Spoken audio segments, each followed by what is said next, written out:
નમસ્કાર મિત્રો, આપ સૌનું હાર્દિક સ્વાગત છે. મિત્રો, હિન્દુ ધર્મમાં જ્યારે પણ કોઈનું મૃત્યુ થાય છે ત્યારે ઘણી બધી ધાર્મિક વિધિઓ કરવામાં આવે છે. ગરુડ પુરાણમાં મૃત્યુ સાથે જોડાયેલી ઘણી માન્યતાઓનો ઉલ્લેખ કરાયો છે, જેનો અમલ કરવામાં આવે છે. તમે ઘણીવાર જોયું હશે કે મૃત્યુ પછી મૃતકના મોંમાં તુલસીનું પાન અને ગંગાજળ નાખવામાં આવે છે, તેમજ તેની સાથે મૃતકના કાનમાં રામ રામ નામનો જાપ પણ કરવાની પરંપરા છે. પરંતુ શું તમે વિચાર્યું છે કે આવું શા માટે કરવામાં આવે છે? જન્મથી મૃત્યુ સુધી વ્યક્તિના જીવનના દરેક વળાંક માટે અમુક સંસ્કાર, પ્રથા અથવા ધાર્મિક વિધિઓ છે.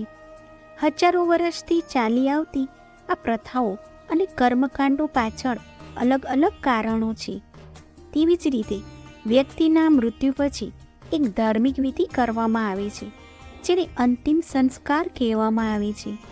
આ ધાર્મિક વિધિ અંતર્ગત એક પરંપરા છે, જે મુજબ મૃત વ્યક્તિના મોંમાં તુલસીના પાન અને ગંગાજળ નાખવામાં આવે છે. વાસ્તવમાં એવું કહેવામાં આવે છે કે જ્યારે મૃત્યુ પછી આત્મા યમરાજ પાસે જાય છે ત્યારે તેને તેના કર્મો પ્રમાણે યાતનાઓ ભોગવવી પડે છે. તેથી જ્યારે મૃત વ્યક્તિના મોંમાં તુલસીનું પાન મૂકવામાં આવે છે ત્યારે યમદૂતો સામાન્ય કરતાં ઓછો ત્રાસ આપે તેવી માન્યતા છે. હિન્દુ ધર્મમાં ગંગાજળને પવિત્ર અને અમૃત સમાન માનવામાં આવે છે. એવું પણ માનવામાં આવે છે કે જે વ્યક્તિ ગંગાના જળમાં સ્નાન કરે છે તેના તમામ પાપ ધોવાઈ જાય છે. તેથી જ વ્યક્તિ મૃત્યુ પામે છે ત્યારે તેના મોંમાં ગંગાજળ નાખવામાં આવે છે, જેથી તેના તમામ પાપોમાંથી તેને મુક્તિ મળે.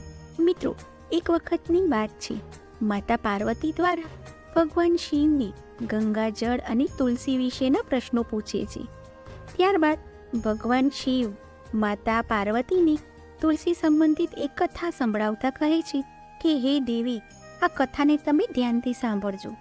તો મિત્રો, તમને પણ એક વિનંતી છે કે આ કથાને પૂરી અંત સુધી ચોક્કસથી સાંભળજો. આ કથાને પૂરી સાંભળવાથી તમને જ્ઞાન થશે કે શા માટે કોઈ પણ વ્યક્તિ મૃત્યુ પામે છે તેને ગંગાજળ પાવામાં આવે છે, તથા રોજ તુલસીની પાણી પાવાથી શું લાભ થાય છે. તો આ વિડીયોની અંત સુધી જોજો અને કોમેન્ટ બોક્સમાં હર હર મહાદેવ જરૂરથી લખજો. ગંગા નદીના કિનારે એક ભીલ પરિવાર રહેતો હતો. આ પરિવારમાં 5 ભાઈ અને તેની સાથે તેની એકની એક બહેન રહેતી હતી. તેમના માતા પિતા કોઈ બીમારીના કારણે અવસાન પામ્યા હતા. બહેન સૌથી નાની હતી અને એ ભગવાન શિવની બહુ જ મોટી ભક્ત હતી. તે દરરોજ સવારે તુલસીને જળ અર્પણ કરતી અને નિત્ય પૂજાપાઠ પણ કરતી હતી. અને 5 ભાઈઓ રોજ જંગલમાં જઈને શિકાર કરતા અને જે પણ પ્રાણી મળે તેનો શિકાર કરીને તેને ઘેરે લાવીને પકાવીને ખાઈ જતા. આ તેઓનો નિત્યક્રમ હતો. અને બહેન ઘરનું બધું જ કામ કરીને ભાઈઓની સેવા કરતી હતી અને તેમના માટે જમવાનું બનાવતી હતી. એકવાર તે બહેનનો હાથ માછલીને કાપતા સમયે ચાકુ વાગવાના કારણે કપાઈ ગયો અને હાથમાંથી લોહી વહેવા લાગ્યું. ત્યારે તેણે તે લોહીને છુપાવવા માટે દિવાલથી લૂછવાનું વિચાર્યું. તો તેને વિચાર આવ્યો કે જો હું આવું કરીશ અને મારા ભાઈઓને ખબર પડશે તો તેને ખરાબ લાગશે, અને જો કપડાથી લૂછું તો પણ તેમની નજરથી હું બચી શકીશ નહીં. આ માટે તેણે આ લોહીને માછલીમાં નાખીને માછલીને પકાવી દીધી. અને જ્યારે રાત્રે ભાઈઓ માછલી ખાધી તો તેઓને ખૂબ જ ભાવી. તેઓ આંગળી ચાટતા રહી ગયા. ત્યારબાદ સૌથી મોટા ભાઈએ બહેનને પૂછ્યું કે આજે જમવામાં શું નાખ્યું છે કે આજે આટલું બધું સ્વાદિષ્ટ ભોજન બન્યું છે. તો બહેન કંઈ જ બોલી નહીં. ત્યારબાદ બીજે દિવસે જમવાનો સ્વાદ પહેલાં જેવો થઈ ગયો. એટલે મોટા ભાઈએ બહેનને કસમ આપી કે તું મને કહે તે જમવામાં શું નાખ્યું હતું. ત્યારે બહેને તેના હાથમાં લોહી નીકળ્યું તે વાત કહી હતી.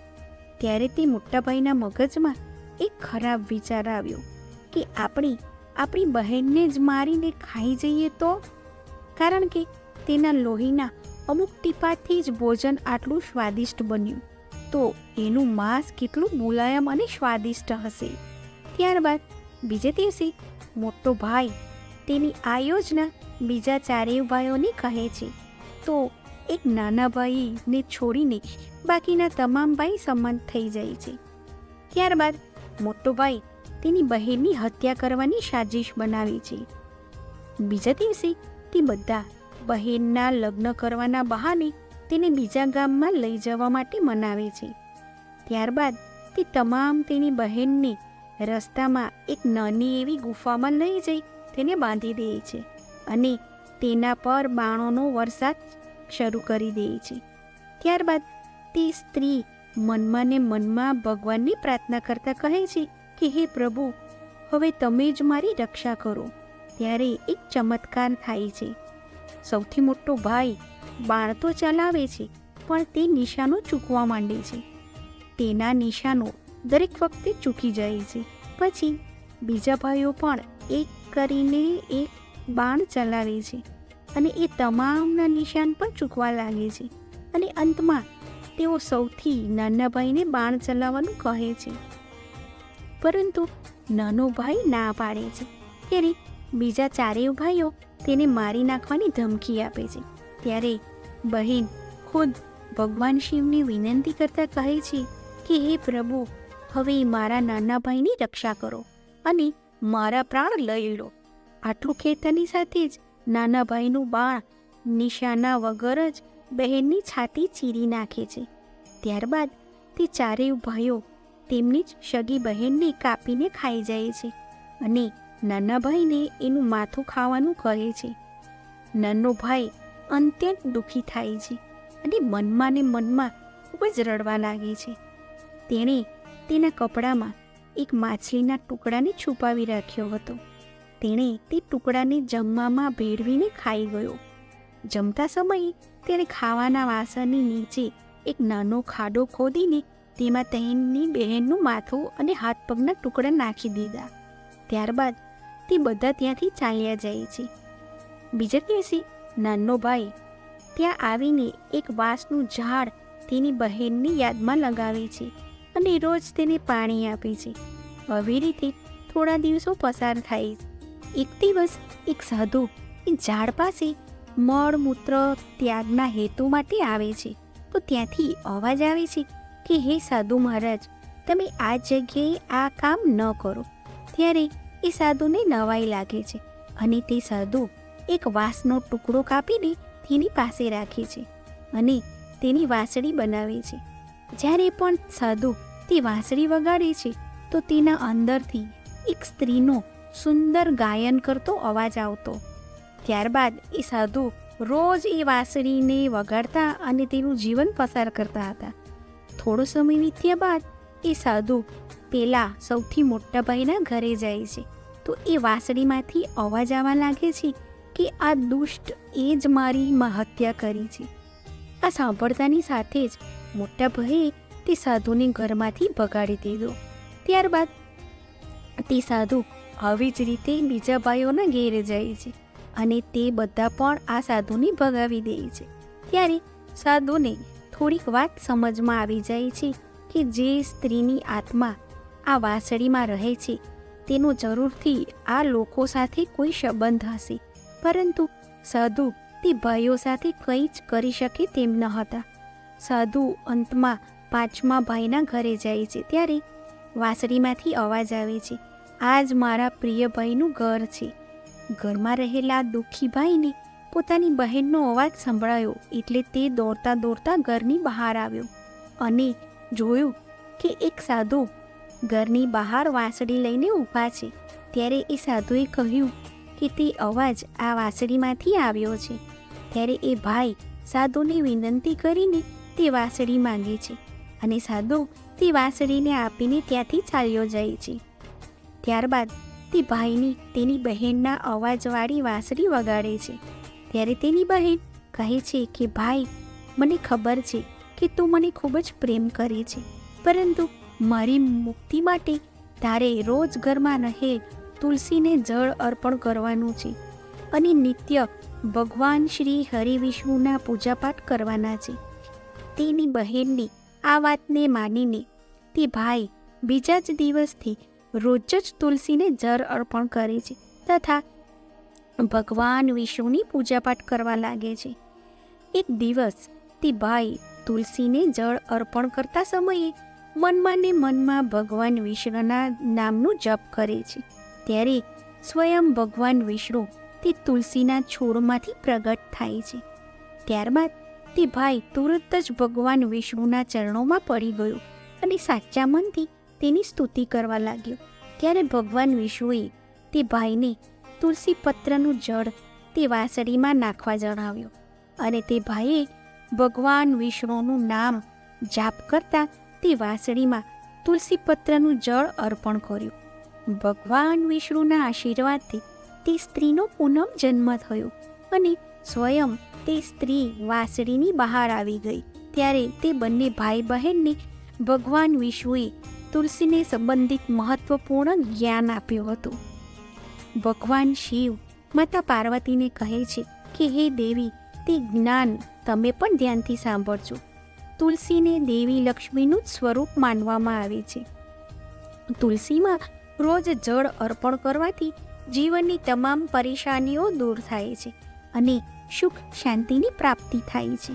સાથે જ ધન લાભ પણ થાય છે. તુલસીમાં જળ ચડાવતી વખતે ચંદનનું તિલક કરવું ખૂબ જ શુભ માનવામાં આવે છે. તુલસીમાં જળ ચડાવવાનો શુભ સમય સૂર્યોદયથી લઈને તેના પછીના 2 થી 3 કલાક સુધીનો હોય છે.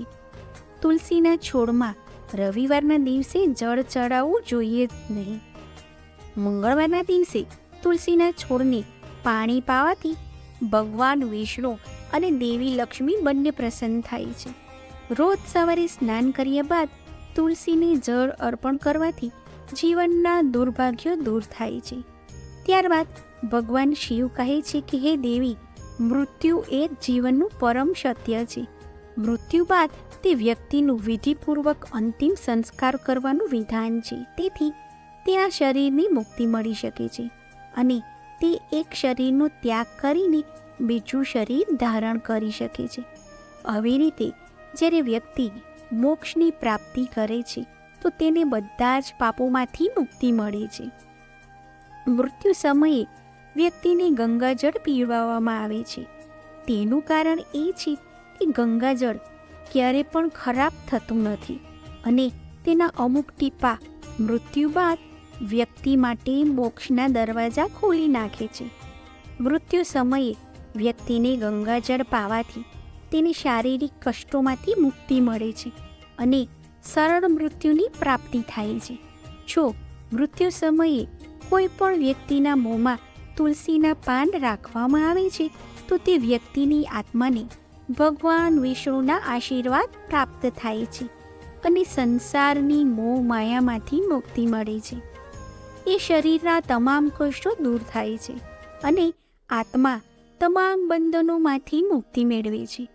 તુલસીના નામથી જ યમલોકમાં કષ્ટ દેવાવાળા રાક્ષસો શાંત થઈ જાય છે અને વ્યક્તિને મોક્ષ મળે છે. એટલા માટે વ્યક્તિના મોક્ષ માટે જ ગંગાજળ અને તુલસીનું સેવન મૃત્યુના સમયે કરવામાં આવે છે. મિત્રો, તમને આ વિડીયો પસંદ આવ્યો હોય તો વિડીયોને લાઈક અને શેર અવશ્ય કરજો અને કોમેન્ટ બોક્સમાં હર હર મહાદેવ જરૂરથી લખજો. અને આપ પહેલીવાર મારી ચેનલ જોઈ રહ્યા હોય તો ચેનલને સબસ્ક્રાઈબ કરવાનું ન ભૂલતા. ફરી મળીશું એક નવા વિડીયો સાથે. આપ સૌને મારા જય શ્રી કૃષ્ણ.